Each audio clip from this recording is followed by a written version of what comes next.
नमस्कार दोस्तों, welcome to आरंभ एजुकेशन एम्पावरिंग एस्पिरेंट्स।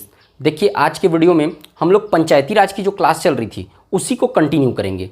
मैंने आपको पंचायती राज की क्लास में ग्राम पंचायत, जनपद पंचायत, जिला पंचायत तीनों को इंडिविजुअली पढ़ाया है, अलग अलग। जितने भी लोग पिछला वीडियो नहीं देखे हैं वो आज का वीडियो अगर डायरेक्ट देख रहे हैं तो उनको समझ में नहीं आएगा।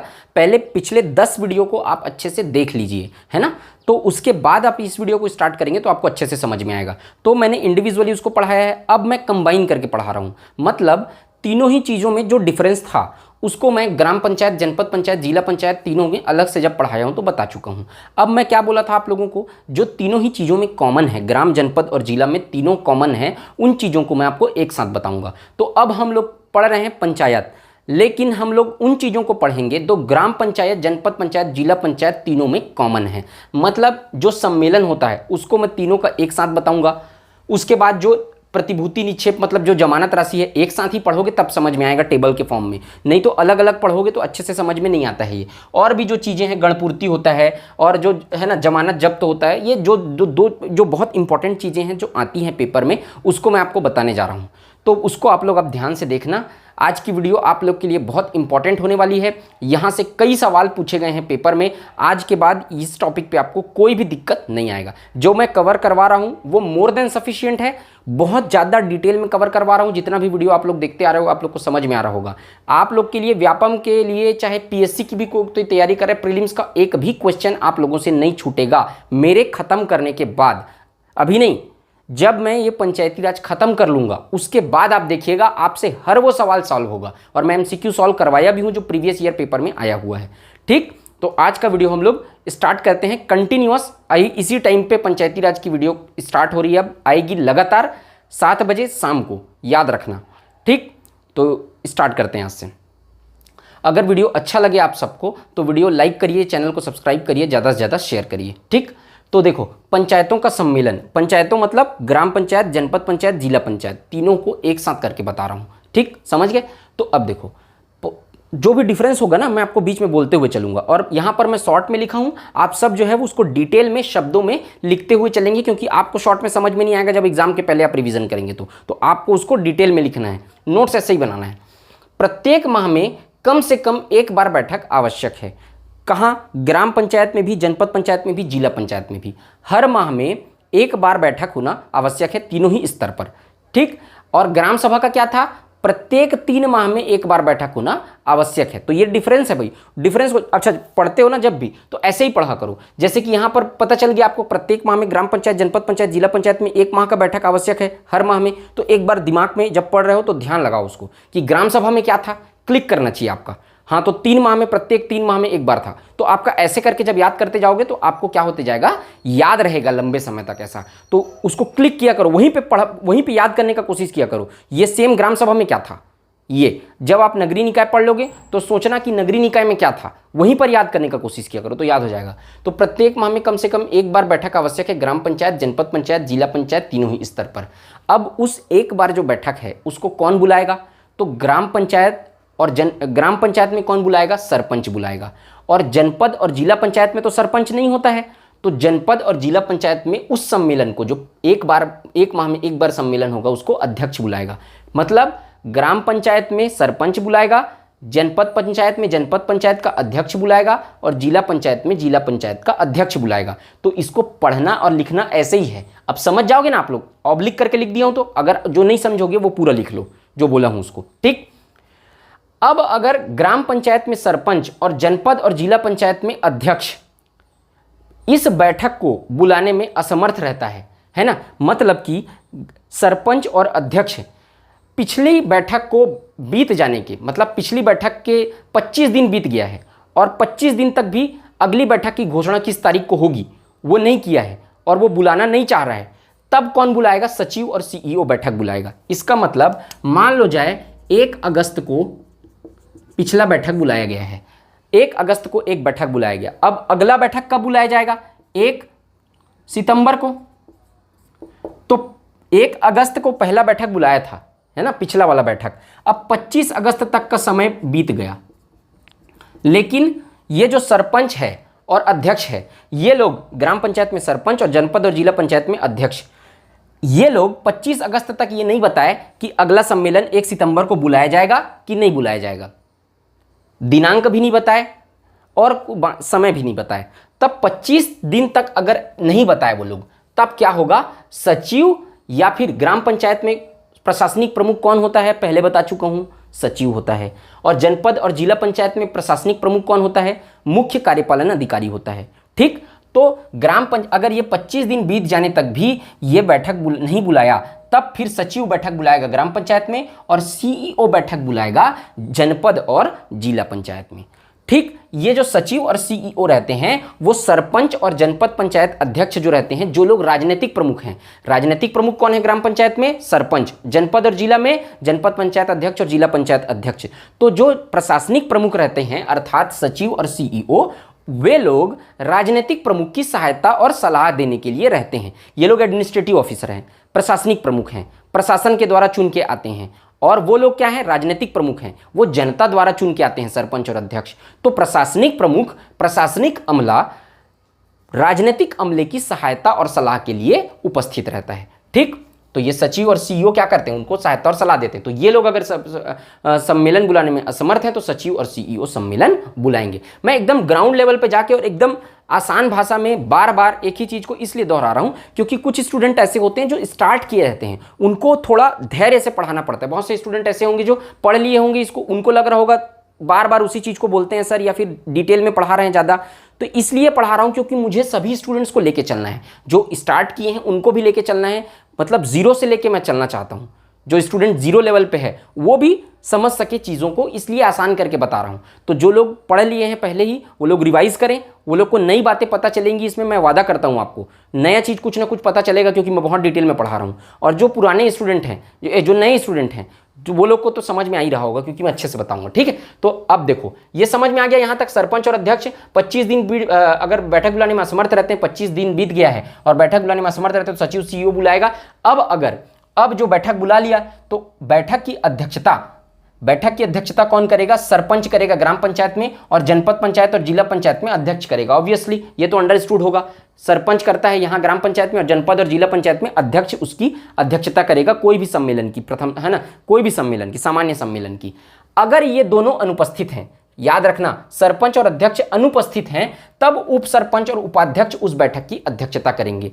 आप देख लेना भाई कैसे लिखना है, आपको डिटेल में समझ में आता है तो डिटेल में लिखो, शॉर्ट में अगर आप समझ सकते हो तब शॉर्ट में लिखना। सरपंच और अध्यक्ष अगर अनुपस्थित हैं तब उप सरपंच और उपाध्यक्ष उसकी अध्यक्षता करेंगे। लेकिन अगर सरपंच की मृत्यु हो गई है, सरपंच ने त्यागपत्र दे दिया है, या सरपंच पद से हटा दिया गया है, या सरपंच के खिलाफ अविश्वास प्रस्ताव ला दिया गया है, पद उसका समाप्त हो गया, तब स्थानापन्न सरपंच की नियुक्ति की जाएगी। तब यहां पर उपाध्यक्ष और उप सरपंच का कोई रोल नहीं है, मतलब कि उप सरपंच का कोई रोल नहीं है यहां पर। तब क्या किया जाएगा, स्थानापन्न सरपंच, जो मैं बता चुका हूं, सदस्य अपने बीच से एक सरपंच की नियुक्ति करेंगे जिसको स्थानापन्न सरपंच कहा जाता है। लेकिन जब अनुपस्थित है सरपंच या अध्यक्ष, अगर अनुपस्थित है तब ये लोग उप सरपंच और उपाध्यक्ष काम करेंगे। ठीक, अनुपस्थिति में अब ये दोनों भी अनुपस्थित हैं, तब क्या करेंगे, सदस्य अपने बीच से किसी भी एक व्यक्ति को चुन लेंगे, किसके लिए, उस दिन अध्यक्षता करने के लिए। जिस दिन ये दोनों अनुपस्थित हैं उस दिन ग्राम पंचायत में सदस्य और जनपद पंचायत और जिला पंचायत के सदस्य अपने बीच से उस सम्मेलन की अध्यक्षता करने वाले व्यक्ति को चुन लेंगे। और वो जो रहेगा, अब जो वहां पर जो डिसीजन लिया जाएगा, मान लो जाए किसी भी मुद्दे पर चर्चा चल रही है कि यहां पर शौचालय बनाना है कि नहीं, ठीक, तो अब उस पर चर्चा चल रही है कि शौचालय कहाँ पर बनाना है, सामुदायिक शौचालय। अब वहाँ पर चर्चा चल रही है तो निर्णय कहाँ से लिया जाएगा, जैसे कि 10 वार्ड मेंबर हैं, पार्षद या फिर पंच, तो ये ग्राम पंचायत के मामले में पंच मान लेना और जनपद और जिला में वार्ड पार्षद मान लेना, है ना।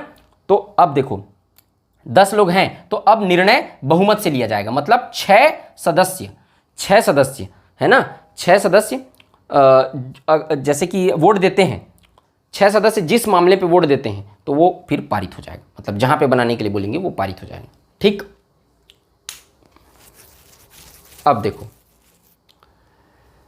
यह समझ गए आप लोग, निर्णय बहुमत से लिया जाएगा। और अगर और जो अध्यक्षता करने वाला व्यक्ति है, चाहे वो सरपंच और अध्यक्ष हो, चाहे वो उप सरपंच और उपाध्यक्ष हो, उसको निर्णायक मत देने का अधिकार होगा। मतलब 10 लोग उपस्थित हैं, अब 10 में 5 लोग बोल रहे हैं कि शौचालय बनवाना चाहिए, 5 लोग बोल रहे हैं कि शौचालय नहीं बनवाना चाहिए, तो जो अध्यक्षता करने वाला व्यक्ति है, जो भी अध्यक्ष कर रहा है, सामान्य सिचुएशन में अगर 6 लोग बोल दिए कि शौचालय बनवाना चाहिए तो बन जाएगा, इसको निर्णायक मत देने का आवश्यकता नहीं है जो अध्यक्षता कर रहा है उसको। लेकिन अगर कहीं 5-5 आ जाता है, वोटिंग करवाते हैं और बराबर हो जाता है मत, तब क्या करेगा, जो अध्यक्षता कर रहा है, जो हेड है, वो क्या करेगा, या तो इन लोग के पक्ष में दे देगा शौचालय बनाने के पक्ष में, या तो शौचालय नहीं बनाना है करके पक्ष में दे देगा। तो जो भी पक्ष में वो अपना मत दे देता है वो पक्ष पारित हो जाता है। वो जैसे कि शौचालय बनाने वाले पक्ष में दे दिया तो ये बन जाएगा, ये 6 हो गया, और नहीं दिया तो क्या हो गया, नहीं बनेगा क्योंकि ये 6 हो गया। तो जो जिधर ज्यादा होगा उधर हो जाएगा। तो इसी को कहा जाता है निर्णायक मत।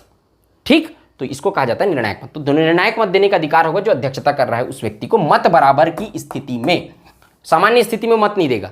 अब विशेष बैठक, विशेष बैठक क्या होता है, 50% से अधिक सदस्य जो सभा में सदस्य मौजूद हैं, है ना, या फिर जो सदस्य हैं ग्राम पंचायत के भी और जनपद पंचायत के भी, जिला पंचायत के भी, तो अगर 50% से ज्यादा सदस्य, मतलब आधे से ज्यादा सदस्य ये चाहते हैं, ये तो हर महीना तो सम्मेलन बुलाया ही जाएगा, बैठक बुलाया ही जाएगा, लेकिन आधे से अधिक सदस्य चाहते हैं कि मान लो जाए पिछला सम्मेलन 1 तारीख को बुलाया गया है, तो अगला सम्मेलन कब बुलाया जाएगा, 1 माह के अंदर, हर माह बुलाया जाएगा। तो मान लो जाए 1 सितंबर को बुलाया जा रहा है अगले महीना, तो इस बीच अगर 15 अगस्त को कोई अनहोनी घटना घट जाती है या कुछ ऐसा कुछ हो जाता है जिसमें सदस्य को लगता है, सदस्यों को, बाकी लोगों को, ये तो कौन बुलाएंगे, सरपंच अध्यक्ष लोग बुलाएंगे ये सम्मेलन 1 माह में। लेकिन अगर सदस्यों को अपने बीच से लगता है कि 15 अगस्त को जैसे कि लगा या 16 अगस्त को लगा, कभी भी बीच में लगा कि सम्मेलन बुलाना आवश्यक है, वो लोग सम्मेलन बुलाना चाहते हैं, तब वो लोग भी सम्मेलन बुला सकते हैं। लेकिन क्या कंडीशन है, 50% से ज्यादा सदस्य एग्री होने चाहिए। 50% से ज्यादा सदस्य, जितने भी सदस्य हैं, मान लो जाए 50 सदस्य हैं, 100 सदस्य हैं, तो 51 सदस्य इस बात पे सहमत होने चाहिए कि हाँ सम्मेलन बुलाना है। तो अगर वो सहमत हैं तो क्या करेंगे, कोई भी बीच में डेट में भी सम्मेलन बुलाया जा सकता है। हर माह सम्मेलन कौन बुलाएगा, सरपंच और अध्यक्ष बुलाएगा। लेकिन अगर बीच में कोई सम्मेलन बुलाना है तो 50% से अधिक सदस्य सहमत हैं तो कोई भी दिनांक में सम्मेलन बुला सकते हैं। उसी सम्मेलन को कहा जाता है विशेष बैठक, स्पेशल मीटिंग। ठीक, विशेष बैठक का मतलब समझ गए। तो यहां पर वही लिखा है 50% से अधिक सदस्य अगर चाहते हैं कि विशेष सम्मेलन बुलाना है तो वो लोग क्या करेंगे, निवेदन करेंगे, आवेदन करेंगे, किसके 7 दिन के भीतर, है ना, आवेदन करेंगे, और 7 दिन के भीतर उनके आवेदन करने के, है ना, 50% से अधिक सदस्य अपने अपने में सहमत हो गए, वो लोग आवेदन करेंगे। आवेदन करने के, मान लो जाए वो लोग 15 अगस्त को आवेदन किए हैं, तो आवेदन करने के 7 दिन के भीतर, 7 दिन के भीतर सरपंच और अध्यक्ष सम्मेलन बुलाएंगे। आवेदन करने के, मैं रिपीट कर रहा हूं, आवेदन करने के, मान लो जाए 15 अगस्त को आवेदन किए हैं, तो आवेदन करने के 7 दिन के अंदर ग्राम पंचायत में सरपंच और जनपद और जिला पंचायत में अध्यक्ष विशेष बैठक आयोजित करेगा। मतलब अब 15 अगस्त को आवेदन किए हैं तो 22 अगस्त मान लो, अब क्या मान लो, शायद दिन मतलब 22 अगस्त, 22 अगस्त के पहले 7 दिन के भीतर, 22 अगस्त को नहीं, 7 दिन के अंदर क्या करेगा, सरपंच और अध्यक्ष विशेष सम्मेलन बुलाने के लिए क्या करेगा, विशेष सम्मेलन बुलाएगा। अब सरपंच और अध्यक्ष विशेष सम्मेलन 7 दिन के भीतर बुलाने में असमर्थ हो जाता है, मान लो जाए नहीं बुलाता है, तब अगर असफल हो गया तो अब जो 50% से अधिक सदस्य जो आवेदन किए थे वो लोग खुद ही सम्मेलन बुला लेंगे। तो क्या करेंगे, सदस्य स्वयं सम्मेलन बुलाएंगे। लेकिन इस सम्मेलन की सूचना कि भाई अब 22 तारीख तक देख लिए वो लोग, 7 दिन तक उसको बुलाना था, अब वो 18 तारीख को भी नहीं बुलाया, 19 को भी नहीं बुलाया, 20 को भी नहीं बुलाया, 21 को भी नहीं बुलाया, 22 तारीख तक देखेंगे वो लोग। 22 तारीख को सम्मेलन नहीं बुलाया, तब क्या करेंगे, सदस्य अपने बीच से सम्मेलन बुलाएंगे और बोलेंगे कि कोई भी एक दिन, मान लो जाए 24 अगस्त, एग्जाम्पल, ये सब डेट मैं बताता हूं आप लोग को समझाने के लिए, ये एग्जाम्पल है सब। तो मान लो जाए 24 अगस्त को बुलाने का डेट डिसाइड किए, तो उसकी सूचना कौन जारी करेगा कि भाई 24 तारीख को मीटिंग है, सबको आना है, ऐसा करके सूचना जारी करेगा सचिव ग्राम पंचायत में, और जनपद और जिला में सीईओ जारी करेगा। समझ गए आप लोग। तो ये पूछता है, ये सारे सवाल पूछे जा चुके हैं, सारे सवाल, एक एक सवाल आया हुआ है। अब मैं क्या क्या बताऊं कि इसमें क्या इंपॉर्टेंट है क्या नहीं है, सब सवाल पूछा है एक ना एक बार कोई ना कोई एग्जाम में। कोई भी चीज फालतू नहीं है, सब सवाल पूछ चुका है, सब इंपॉर्टेंट है। तो विशेष बैठक के बारे में भी पूछ चुका है, अध्यक्षता कौन करता है भी पूछ चुका है, कितने बार सम्मेलन बुलाते हैं, कितने माह में सम्मेलन बुलाते हैं, सबको पूछ चुका है। ठीक, तो अब सरपंच और अध्यक्ष अगर असफल हो जाता है तो सदस्य अपने बीच से सम्मेलन बुलाएंगे, और कौन सा डेट है, कहां पर सम्मेलन होना, इसकी सूचना सचिव ग्राम पंचायत में, जनपद और जिला में सीईओ जारी करेगा। यदि 3 लगातार बैठक बुलाने में असफल होते हैं तो नोटिस भेजकर 2 बैठक बुलाने का मौका मिलेगा। मतलब मैं क्या बोल रहा हूं, अगर सरपंच और सीईओ अब ये एक बैठक तो बुलाने में असफल हो गए ना, ये लोग मान लो जाए ये 25 दिन के भीतर बैठक बुलाना है, तो एक बैठक बुलाने में असफल हो गए, 1 सितंबर को बैठक नहीं बुला पाए, फिर एक सितंबर के बाद कब होगा बैठक, 1 अक्टूबर, फिर 1 नवंबर। अब 3 बार नहीं बुला पाए वो लोग किसी भी तरीके से, अगर 3 बार बैठक नहीं बुलाए, 3 बार बैठक बुलाने में असमर्थ हो गए, तब क्या होगा,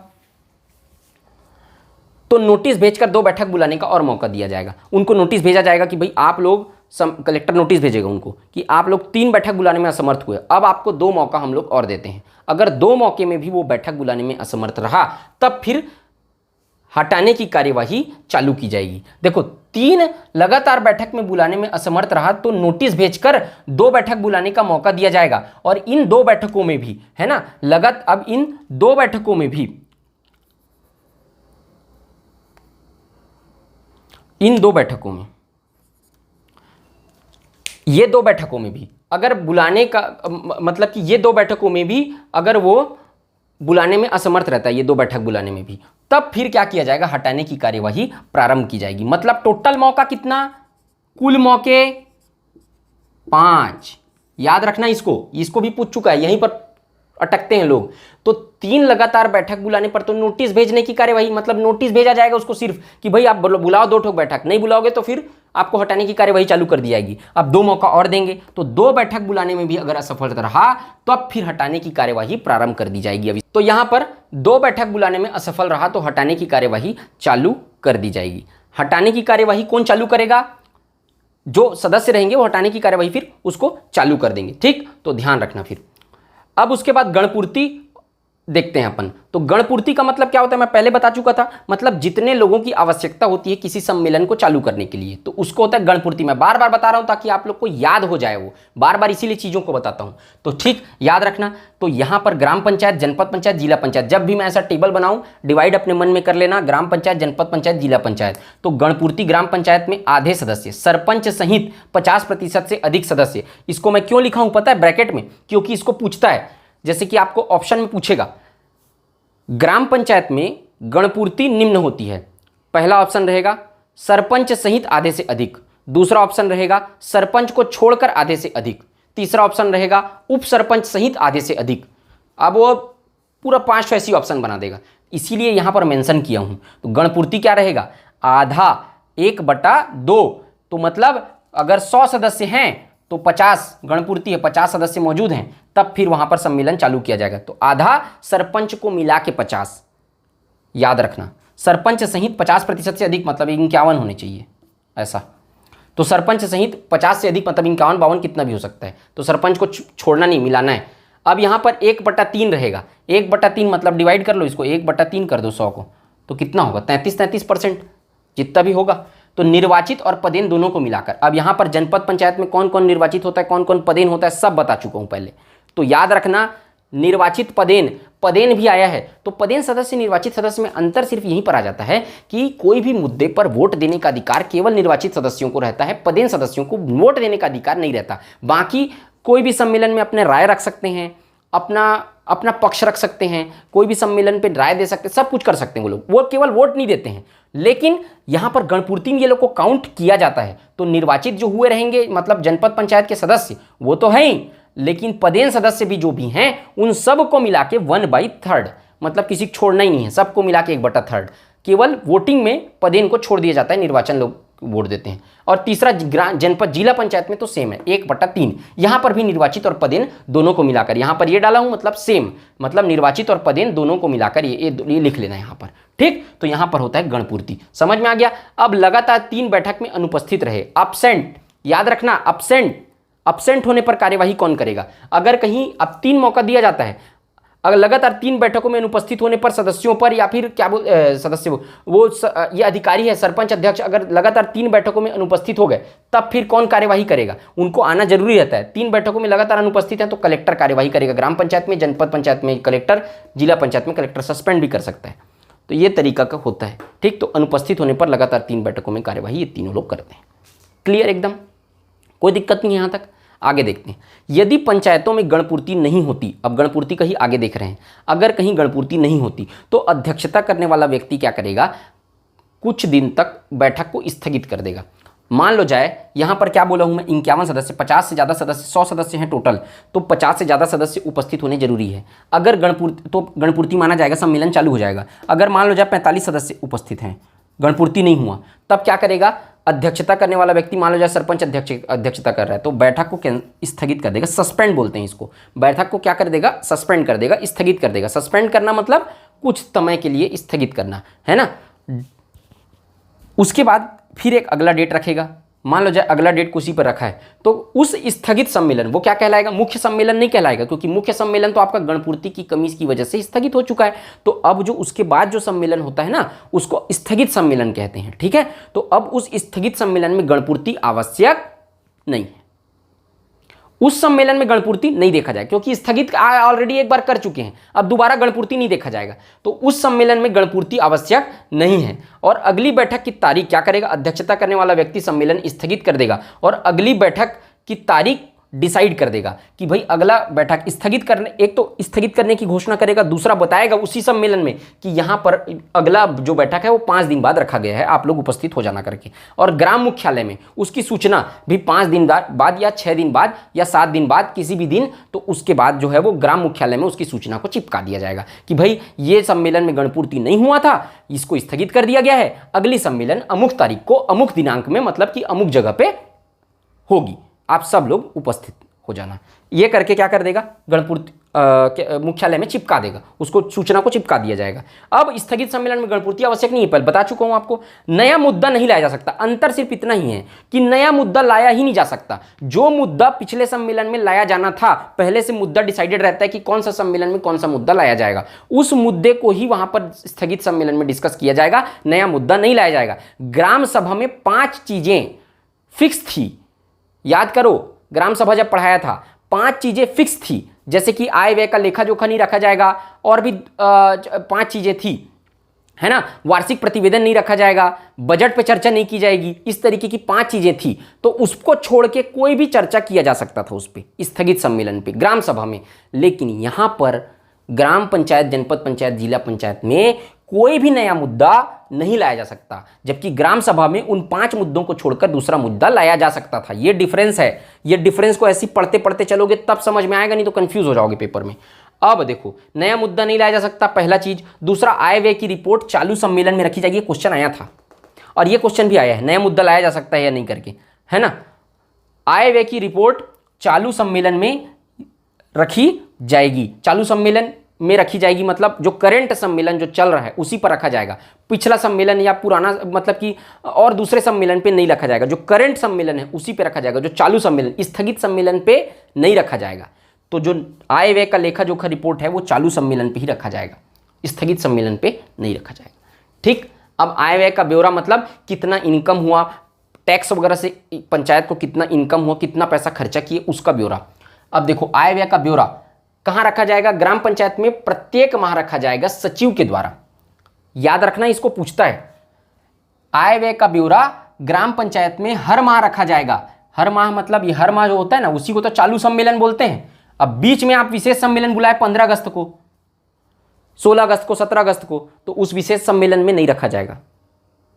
और वो स्थगित सम्मेलन जो है उसमें भी नहीं रखा जाएगा। तो चालू सम्मेलन किसको बोलेंगे? जो मंथली मेन सम्मेलन है उस पर रखा जाएगा। तो प्रत्येक माह सचिव के द्वारा इसको रखा जाएगा, ब्यौरा को, प्रशासनिक प्रमुख। और यहाँ पर ग्राम पंचायत, जनपद पंचायत में हर 3 माह में रखा जाएगा। यहाँ पर 1 माह में, यहाँ पर 3 माह में। कौन रखेगा? मुख्य कार्यपालन अधिकारी रखेगा, CEO, चीफ एग्जीक्यूटिव ऑफिसर। और जिला पंचायत में भी 3 माह में एक बार रखा जाएगा, CEO उसको रखेगा, ठीक है। ये समझ गए ना? तो इसको ऐसे याद रखा करो, 1 3 3 ऐसा, 1 3 3। आय व्यय का लेखा ब्यौरा यहाँ पे लिख लेना, 1 3 3 ऐसा। तो 1 3 3 में यहाँ पढ़ना 133, मतलब तुरंत क्लिक कर देगा दिमाग में। ग्राम में 1, जनपद में 3, जिला में 3, तो 1 3 3 ऐसे याद रखा करो। कौन रखेगा? तो ग्राम पंचायत में सचिव रखेगा, है ना, जनपद पंचायत में सीईओ रखेगा, जिला पंचायत में सीईओ रखेगा, ये तो बता ही दिया। ठीक, अब देख लेते हैं एक चीज, ये क्लियर हो गया कॉन्सेप्ट। अब देखना जमानत राशि, इसी को कहा जाता है प्रतिभूति, इसी को कहा जाता है निक्षेप, है ना। अब ये देखो, ये इसलिए बता रहा हूं क्योंकि कभी कभी इसको भी दे देता है तो समझ में नहीं आएगा जमानत राशि बोल रहा है कि क्या बोल रहा है। तो जमानत राशि क्या होता है, पहले उसका डेफिनेशन समझ लो। जमानत राशि वह राशि होती है, एक नियत राशि, एक ऐसी नियत राशि जो नामांकन दाखिल करने के वक्त जमा करनी पड़ती है। जैसे कि वर्तमान में राष्ट्रपति कौन बनने वाली है? द्रौपदी मुर्मू। तो द्रौपदी मुर्मू अपना नामांकन दाखिल करने के लिए जब गई, नॉमिनेशन दाखिल करने के लिए गई, तो 15,000 रुपये उन्होंने पहले रखा वहाँ पर। वो राशि रखी जाती कि आप नामांकन दाखिल कर रहे हैं, तो वो राशि जरूरी रहती है। तो उसी तरीके से यहाँ भी कुछ राशि को रहता है, जो रहता है निर्वाचन आयोग जितना राशि तय करेगा। कौन करता है? राज्य निर्वाचन आयोग तय करता है। तो राज्य निर्वाचन आयोग जितनी राशि तय करता है उतनी राशि क्या करना पड़ता है? जमा करना पड़ता है नामांकन दाखिल करने के वक्त। उस राशि को कहा जाता है जमानत राशि। और अगर 1/6वां हिस्सा मत का, कुल वैध मत का 1/6वां हिस्सा आप प्राप्त करने में असमर्थ हो जाते हैं तो वो जमानत राशि जब्त कर ली जाती है, यानी कि वो जमानत राशि वापस नहीं की जाती, जितना भी जमानत राशि है। लेकिन अगर आप 1/6 से ज़्यादा राशि, ज़्यादा मत, वोट प्राप्त करने में सफल हो गए तो वो पैसा जो रहता है उसको वापस कर दिया जाता है। ठीक, अभी मैं बताऊंगा आपको जमानत जब्त वाला। पहले ये देखो, पद का नाम पंच, सरपंच, जनपद सदस्य, जिला सदस्य, ये हायरार्की है ना। पहले पंच आता है, फिर सरपंच आएगा उससे बड़ा, फिर उसके जनपद सदस्य, फिर उसके बाद जिला सदस्य, ऐसे याद रखना पड़ता है इसको। और मैं जो चार्ट दिया हूं ना आपको, चार्ट अवेलेबल कराया हूं, उसमें ऐसे ही ये टेबल को ऐसा वहां पर 50 टेबल मिलेगा आपको, 50 पॉइंट्स जो एक साथ आपको बता दिया हूं। तो ये जो चीज मैं बता रहा हूं ना आपको, और ये सब चीजों को मैंने उसमें डाला है, तो आपको उसमें मैं डाल इसीलिए दिया हूं पूरे चार्ट में कि उसके बाद आपको थ्योरी पढ़ने का ज्यादा जरूरत ही नहीं है, यहीं से पूरा चीज आपका बन जा रहा है। एक चीज मैं नहीं छोड़ा हूं, उसमें पूरा 50 पॉइंट डाला हूं, 3 पेज के नोट्स में समेट दिया हूं उसको, और पूरा समझ में आएगा। देखो ऐसे ही पढ़ना रहता है। अब ये बड़ा कैसे हो जाता? अब ग्राम पंचायत पढ़ाता, उसमें गणपूर्ति बताता, कलेक्टर कार्यवाही किया बताता, फिर जनपद पंचायत पढ़ाता तो उसमें बताता, जिला पंचायत पढ़ाता तो उसमें अलग से बताता। समझ में आता नहीं, अलग अलग पेज में रहता तो याद होता नहीं। एक साथ यहां बता दिया तो एक साथ ग्राम पंचायत, जनपद पंचायत, जो डिफरेंस है आपको एक साथ दिखना चाहिए ना, तब चीजें याद होती हैं, इसलिए उसको उसमें डाला हूं। तो इस तरीके के उसमें 50 टेबल बने हुए हैं। ये सब, ये इसके साथ साथ नगरीय निकाय का भी वहीं पर डाल दिया हूं मैं। तो नगर पंचायत, नगर पालिका है ना, नगर पालिका, नगर पंचायत, नगर पालिका, नगर निगम, तीनों का एक साथ यहाँ पर नीचे मिल जाएगा। तो सब राशि एक साथ आपको एक टेबल में दिख जाएगा पूरा। जब आप पेपर में दिलाएंगे ना तो एक साथ आपको टेबल नजर आएगा, जब आंख बंद करेंगे आप, याद किए रहेंगे उसको, तो वो टेबल में आपको सब समझ में आ जाएगा। इस तरीके की चीज़ उसमें ऐड की गई है, हाँ याद रखना। तो यहाँ पर मैं आपको बता रहा हूँ फिर भी उसको अलग अलग करके। तो पंच है, पिछली राशि कितनी थी? पिछली राशि का मतलब ये चेंज हुआ है जमानत राशि में, है ना, जो अपडेट हुआ है वो बता रहा हूँ आपको। पिछला राशि 40 रुपये था, तो पिछला राशि को आप लोग देखो, ऐसे तो जनरली नया राशि ही पूछेगा, लेकिन कई बार क्या पूछ देता है, पंच की जमानत राशि में परिवर्तन के पश्चात कितने का अंतर आया है, इस तरीके का पूछ देगा। या पंच की वर्तमान राशि या पिछली राशि कितनी थी, तो पिछला जनरली कम पूछता है, डिफरेंस को पूछता है। तो डिफरेंस भी तो पता करने के लिए आपको पिछला राशि याद ही करना पड़ेगा ना, तो बात वही हो गया। तो पिछली राशि 40 थी, वर्तमान राशि 50 है। सरपंच की पिछली जमानत राशि पहले 200 रुपये लेते थे, अब लेते हैं 1000 रुपये। जमानत जनपद सदस्य का 500 रुपये था, अभी है 2000 रुपये, और जिला सदस्य का पहले 1000 रुपये था, अब है 4000 रुपये। अब डिफरेंस आपको निकालना है तो यहाँ पे निकाल लेना है यार आप। ये 10 रुपये का डिफरेंस, ये 800 रुपये का डिफरेंस है ना, यहाँ पर 1500 रुपये का डिफरेंस, और यहाँ पर 3000 का डिफरेंस। ठीक है ना, तो ये डिफरेंस को भी ध्यान रखे रहना, या फिर ये याद रखे रहोगे, दोनों याद है तब तो डिफरेंस निकाल ही लोगे वहाँ पर। अब जमानत जब्त होना किसको बोलते हैं, तो मैं आपको बताया अभी। मान लो जाए 100 वैध मत पड़े, एग्जाम्पल के लिए बता रहा हूँ, टोटल 100 वोट डाले गए। अब इसका 1/6वां हिस्सा, अब इसको 1/100 से नहीं लेते, 10 से लेते हैं, कैलकुलेशन आसान हो जाएगा। 10 वोट पड़े, 10 वोट पड़े, मान लो जाए किसी क्या बोलते हैं वार्ड में, या फिर है ना किसी में भी 10 वोट पड़े, तो 10 का 1/6वां हिस्सा, कुल वैध मत का 1/6वां हिस्सा प्राप्त करना अनिवार्य है। मतलब 6 वोट अगर कोई कैंडिडेट ले आया, 6 वोट अगर कोई कैंडिडेट ले आया, तब फिर क्या हुआ, अभी एग्जाम्पल दे रहा हूँ ना, अभी सबके लिए अप्लाई नहीं होगा, एग्जाम्पल दे रहा हूँ। 6 वोट अगर ले आया तब फिर क्या होता है, उसका जमानत राशि क्या होगा, जमानत राशि उसको वापस मिल जाएगा जो जमानत राशि दिया है। लेकिन अगर वो 1/6वां हिस्सा कुल पड़े वैध मत का, कुल वैध मत का 1/6वां हिस्सा लाने में असमर्थ हो जाता है, उतना वोट भी नहीं ला पाता, ये 4 वोट लाता है, 3 वोट लाता है, तब फिर क्या होगा, वो राशि उसको वापस नहीं होगा, वो राशि क्या हो जाएगी, निर्वाचन आयोग के द्वारा जब्त कर ली जाती है, जिसको कहा जाता है जमानत जब्त होना। अब ये जो राशि है आपको बताया हूं, इसका एग्जाम्पल लेके बता रहा हूं, ठीक है। तो ये जो एग्जाम्पल लेके बता रहा हूं वो यहां पर अनरिजर्व्ड फीमेल के लिए है, मतलब सामान्य कैटेगरी की महिला सदस्य, नहीं, यहां पर राशि जो है वो सामान्य कैटेगरी के पुरुष सदस्य के लिए है। अनरिजर्व्ड मेल, अनरिजर्व्ड मेल का मतलब सामान्य पुरुष, सामान्य होना चाहिए और पुरुष है तब 50 रुपए देगा जमानत राशि। लेकिन महिला है, सामान्य कैटेगरी की ही क्यों ना हो, वो सामान्य कैटेगरी की महिला भी अगर है और बाकी कैटेगरी का पुरुष और महिला दोनों, ये राशि आधा हो जाता। समझ में आया, मतलब ये 50 है तो उसको कितना देना पड़ेगा, अगर सामान्य कैटेगरी की महिला है, एक पूरा बता रहा हूं, सबको नहीं बताऊंगा। जनरल अगर कहीं मेल है तो कितना देगा, 50 रुपए पूरा देगा। जनरल भी है पुरुष भी है तो दोनों देगा। जनरल है और फीमेल है, मतलब जनरल कैटेगरी की है लेकिन फीमेल है तो कितना देगी, 25 रुपए देगी। एसटी कैटेगरी का मेल फीमेल दोनों कुछ भी है तो 25 ही देगा, आधा ही देगा।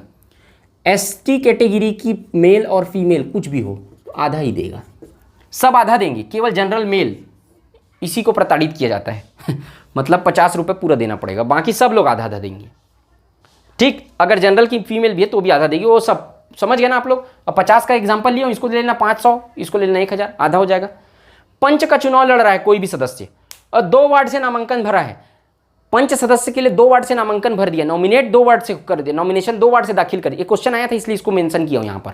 2 वार्ड से अगर कोई पंच दाखिल कर दिया है नामांकन, तब क्या होगा, और चुनाव लड़ रहा है 2 वार्ड से, नामांकन भरा है, तो जमानत राशि 1 वार्ड को ही देना पड़ेगा। 2 वार्ड का मतलब 50 रुपए 1 वार्ड के लिए देगा, दूसरी वार्ड के लिए भी क्या होगा, जमानत राशि नहीं देना पड़ेगा। जमानत राशि केवल 1 वार्ड के लिए ही एक बार देना पड़ेगा, दोनों वार्ड के लिए नहीं देना पड़ेगा। देखो क्वेश्चन आया हुआ था पहले व्यापम के पेपर में, ठीक, तो ये इसको कवर कर दिया।